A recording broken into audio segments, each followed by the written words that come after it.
Hello, welcome back to my channel. എല്ലാവരും Saturday Sunday holiday ഒക്കെ കഴിഞ്ഞ് ഇരിക്കുമായിരിക്കും അല്ലേ? അപ്പോൾ ഇന്ന് മൺഡേ ആയത് കാരണം കുട്ടികളൊക്കെ സ്കൂളിൽ പോയി, ഹസ്ബൻഡൊക്കെ ഓഫീസിലൊക്കെ പോയിരിക്കുന്ന സമയമാണ്. അപ്പോൾ ചുമ്മാ ഇരിക്കുമ്പോൾ എൻ്റെ മേക്കിംഗ് വീഡിയോസൊക്കെ ഒന്ന് കണ്ടിട്ട് സപ്പോർട്ട് ചെയ്യണം. അതുപോലെ ഉണ്ടാക്കി നോക്കണം നിങ്ങൾ. എന്നിട്ട് ഒന്ന് കമൻറ്റിലൂടെ നിങ്ങളൊന്ന് ഇഷ്ടപ്പെട്ടോ ഇല്ലയോ, എങ്ങനെ ഉണ്ടാക്കി കഴിഞ്ഞതിന് ശേഷം എന്നുള്ള അഭിപ്രായമൊക്കെ ഒന്ന് രേഖപ്പെടുത്തണം കേട്ടോ. അപ്പോൾ എല്ലാവരും സപ്പോർട്ട് ചെയ്യണം. അതുപോലെ ഫ്രണ്ട്സിനും റിലേറ്റീവ്സിനൊക്കെ എൻ്റെ വീഡിയോസൊക്കെ ഷെയർ ചെയ്ത് കൊടുക്കണം. സബ്സ്ക്രൈബ് ചെയ്യണം, ലൈക്ക് ചെയ്യണം. അപ്പോൾ നമുക്ക് ഇതിൻ്റെ ഒരു മേക്കിംഗ് വീഡിയോ കണ്ട് നോക്കിയാലോ? ഞാനിപ്പോൾ ഇതൊരു മേക്ക് ചെയ്തിരിക്കുന്ന ഈ ഒരു മെത്തേഡ് വെച്ചിട്ട് നിങ്ങൾക്ക് ക്രാഫ്റ്റ് വർക്കൊക്കെ ചെയ്ത് കൊടുക്കാം. കുട്ടികൾക്ക് സ്കൂളിലൊക്കെ പറയുമ്പോൾ ക്രാഫ്റ്റ് വർക്കൊക്കെ ചെയ്തിട്ട് നമുക്ക് കൊടുക്കാം. അതായത് പേപ്പറിനെ കൊണ്ടാണെങ്കിലും ക്ലോത്തിനെ കൊണ്ടാണെങ്കിലും ഒക്കെ ചെയ്തെടുക്കാൻ പറ്റും. ക്ലോത്ത് എടുക്കുമ്പോൾ കുറച്ച് നേരിയ ക്ലോത്ത് ആണെങ്കിൽ നല്ലതായിരിക്കും. അപ്പോൾ കാണാൻ നല്ല ബ്യൂട്ടിഫുൾ ആയിരിക്കും കേട്ടോ. ഷോളിൻ്റെ ഒക്കെ പഴയ ഷോളൊക്കെ ഉണ്ടെങ്കിൽ അതൊക്കെ കട്ട് ചെയ്തിട്ട് ചെയ്താൽ നല്ല ബ്യൂട്ടിഫുൾ ആയിട്ടുള്ള ഒരു ഫ്ലവർ നമുക്ക് മേക്ക് ചെയ്തെടുക്കാൻ പറ്റും. അപ്പോൾ ഞാനിതിൻ്റെ മെഷർമെൻറ്റ്, ഈ യെല്ലോ കളറിൻ്റെ മെഷർമെൻറ്റ് എടുത്തിരിക്കുന്നത് 20 സെൻറ്റിമീറ്റർ ലെങ്ത്തിലും 1 സെൻറ്റിമീറ്റർ വിഡ്ത്തിലും, പിന്നെ പിങ്ക് കളർ എടുത്തിരിക്കുന്നത് 30 സെൻറ്റിമീറ്റർ ലെങ്ത്തിലും 5 സെൻറ്റിമീറ്റർ വിഡ്ത്തിലുമാണ് കേട്ടോ. പെട്ടെന്ന് മേക്ക് ചെയ്തെടുക്കാൻ പറ്റും. അപ്പോൾ ബിഗിനേഴ്സിനാണെങ്കിൽ ഈ പറഞ്ഞതുപോലെ ഗ്ലിറ്റർ ഷീറ്റ് ഇല്ലെങ്കിൽ ക്ലോത്ത് വെച്ചിട്ട് ചെയ്ത് നോക്കാം. എല്ലാവരും ഒന്ന് ട്രൈ ചെയ്ത് നോക്കണം. ഈസി ആയിട്ട് ചെറിയ സമയത്തിനുള്ളിൽ നമുക്ക് മേക്ക് ചെയ്തെടുക്കാം. ഈ പിങ്ക് ഷീറ്റിനെ മിഡിലൂടെ ഇതുപോലെ മടക്കിയെടുത്തതിന് ശേഷം അടിഭാഗത്ത് ഗ്ലൂ അപ്ലൈ ചെയ്തിട്ട് നമുക്ക് ആ ഒരു ഭാഗം രണ്ടും ഒരുമിച്ച് ജോയിൻ ചെയ്തെടുക്കണം. ഇതുപോലെ ഒന്ന് നന്നായിട്ട് തന്നെ ഗ്ലൂ അപ്ലൈ ചെയ്യണം. ആ ഭാഗം ഇളക്കി പോകാൻ പാടില്ല കേട്ടോ. അപ്പോൾ കുറച്ച് നന്നായിട്ട് ഗ്ലൂ അപ്ലൈ ചെയ്യണം. എന്നിട്ട് നമുക്ക് ഇതിനെ കട്ട് ചെയ്തെടുക്കണം. കട്ട് ചെയ്തെടുക്കേണ്ടത് ആ മുകളിലത്തെ ഭാഗം, അതായത് മടക്കി വെച്ചിരിക്കുന്ന ഭാഗത്തൂടെ നമുക്ക് ഇതുപോലെ ഒന്ന് ചെറുതായിട്ട് മുറിച്ചെടുക്കണം. പിന്നെ ശ്രദ്ധിച്ചിട്ട് വേണം കട്ട് ചെയ്തെടുക്കാൻ. മുഴുവനായിട്ട് മുറിഞ്ഞു പോകാൻ പാടില്ല. കട്ട് ചെയ്യുമ്പോൾ വളരെ ചെറിയ രീതിയിൽ കട്ട് ചെയ്തെടുത്താൽ അത്രയും നല്ല ബ്യൂട്ടിഫുൾ ഫ്ലവർ നിങ്ങൾക്ക് കിട്ടും. അതായത് ഈ ഒരു കട്ട് ചെയ്യുന്നതിൻ്റെ വിഡ്ത്ത് വളരെ ചെറിയ രീതിയിലായിരിക്കണം എന്നാണ് ഞാൻ പറയുന്നത്. അപ്പോൾ അതുപോലെ എൻഡ് വരെ ഒന്ന് കട്ട് ചെയ്തെടുക്കണം. അതിന് ശേഷം നമ്മൾ ഈ ഒരു കട്ട് ചെയ്ത ഭാഗത്തിൻ്റെ മിഡിലൂടെ നമുക്ക് ഒന്നുകൂടി കട്ട് ചെയ്തെടുക്കണം. അതായത്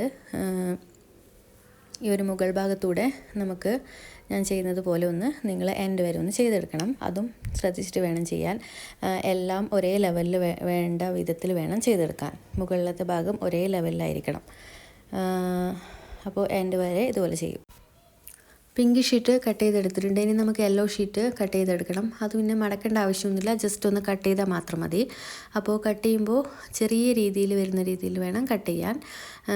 അപ്പോൾ നിങ്ങളുടെ കയ്യിൽ ചെറിയ സിസർ ഉണ്ടെങ്കിൽ നമുക്ക് നല്ല നീറ്റായിട്ട് ചെറിയ രീതിയിൽ തന്നെ കട്ട് ചെയ്തെടുക്കാൻ പറ്റും. പിന്നെ ഞാനിപ്പോൾ കണ്ടോ മുറിച്ചെടുത്തപ്പോൾ ഇതിൻ്റെ എൻഡ് ഭാഗം ഇങ്ങനെ കട്ട് ചെയ്ത് വീഴാറായിട്ടുണ്ട്. ഇങ്ങനെയുള്ള അബദ്ധങ്ങളൊന്നും സംഭവിക്കാതെ നമുക്ക് ചെറിയ സിസർ വെച്ച് ചെയ്യുമ്പോൾ പറ്റും.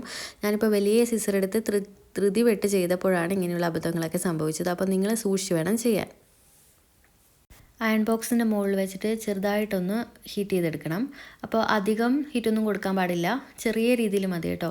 എന്നിട്ട് നമ്മൾ എന്ത് ചെയ്യണമെന്ന് വെച്ചാൽ അതിനെ ഒന്ന് ചുരുട്ടിയെടുക്കണം. താഴെ ഭാഗം ഗ്ലൂ അപ്ലൈ ചെയ്തിട്ട് ചുരുട്ടിയെടുക്കണം.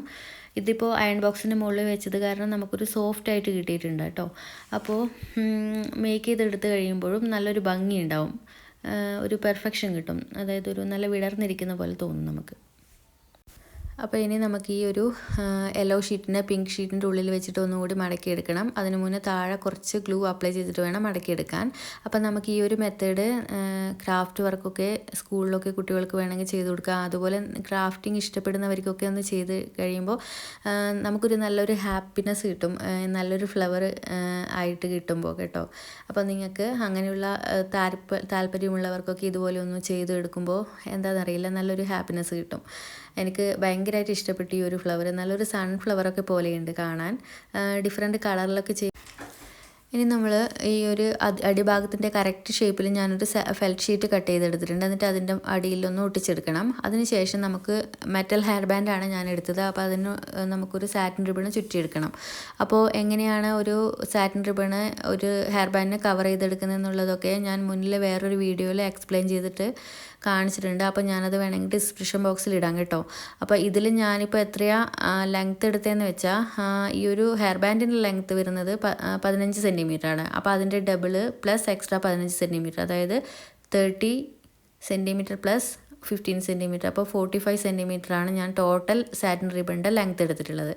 അപ്പോൾ ഇത് നമ്മൾ ചുറ്റിയെടുത്തതിന് ശേഷം നമുക്ക് ഈ ഒരു ഫ്ലവറിനെ ഇവിടെ ഫിക്സ് ചെയ്തെടുക്കണം. അതിനുവേണ്ടി ഒരു ഫെൽറ്റ് ഷീറ്റും കൂടി സെയിം ഷേപ്പിൽ കട്ട് ചെയ്തെടുക്കണം. എന്നിട്ട് വേണം ഒട്ടിച്ചെടുക്കാൻ. അപ്പോൾ ഇനി നമുക്ക് നമ്മൾ മേക്ക് ചെയ്തെടുത്തിരിക്കുന്ന ഫ്ലവർ ഇതിൻ്റെ മുകളിലോട്ട് വെച്ചിട്ടൊന്ന് ഒട്ടിച്ചെടുക്കണം. അതിനുശേഷം ഞാൻ ഇതിൻ്റെ അടിയിൽ ഒരു ഗ്ലിറ്റർ ഷീറ്റ് ചെറുതായിട്ടൊന്ന് കട്ട് ചെയ്തിട്ട് അതിൻ്റെ അടിയിലൊന്ന് ഒട്ടിച്ച് വെച്ചിട്ടുണ്ട് കേട്ടോ. അപ്പോൾ നന്നായിട്ടൊന്ന് ഒട്ടിക്കിട്ടും അവിടെ. അതിന് വേണ്ടിയിട്ടാണ്. അപ്പോൾ എല്ലാവരും ഒന്ന് ഇതുപോലുള്ള ഹെയർ ബാൻഡൊക്കെ മേക്ക് ചെയ്ത് നോക്കണം. പിന്നെ എൻ്റെ വീഡിയോ എത്രമാത്രം നിങ്ങൾക്ക് യൂസ്ഫുൾ ആവുന്നുണ്ട് അല്ലെ യൂസ്ഫുൾ ആവുന്നില്ലയോ എന്നുള്ള കാര്യങ്ങളൊക്കെ ഒന്ന് അറിയണമെങ്കിൽ നിങ്ങൾ ആരെങ്കിലും ഒരാളൊന്ന് കമൻറ്റ് ചെയ്യണം. അതുകൊണ്ട് പ്ലീസ് ഒന്ന് കമൻറ്റിലൂടെ ഒന്ന് അറിയിക്കണം. അപ്പോൾ എന്നാൽ മാത്രമേ എനിക്കൊരു നെക്സ്റ്റ് വീഡിയോ ചെയ്യാനുള്ള ഒരു കോൺഫിഡൻസ് ഒക്കെ കൂടി കിട്ടും. അപ്പോൾ എല്ലാവരും ഇതുപോലുള്ള ഹെയർ ബാൻഡൊക്കെ ട്രൈ ചെയ്ത് നോക്കണം. പ്രത്യേകിച്ച് ബിഗിനേഴ്സ്. ഞാൻ ബിഗിനേഴ്സിന് വേണ്ടി ചെയ്യുന്ന വീഡിയോസൊക്കെ ബിഗിനേഴ്സ് കോർണർ എന്ന് പറഞ്ഞ ലിസ്റ്റിലാണ് ആഡ് ചെയ്തിട്ടുള്ളത് കേട്ടോ. അപ്പോൾ എല്ലാവരും ഒന്ന് പോയി നോക്കി അതുപോലുള്ള ഹെയർ ബാൻഡൊക്കെ ചെയ്തെടുക്കണം. അപ്പോൾ താങ്ക് യു. Bye bye.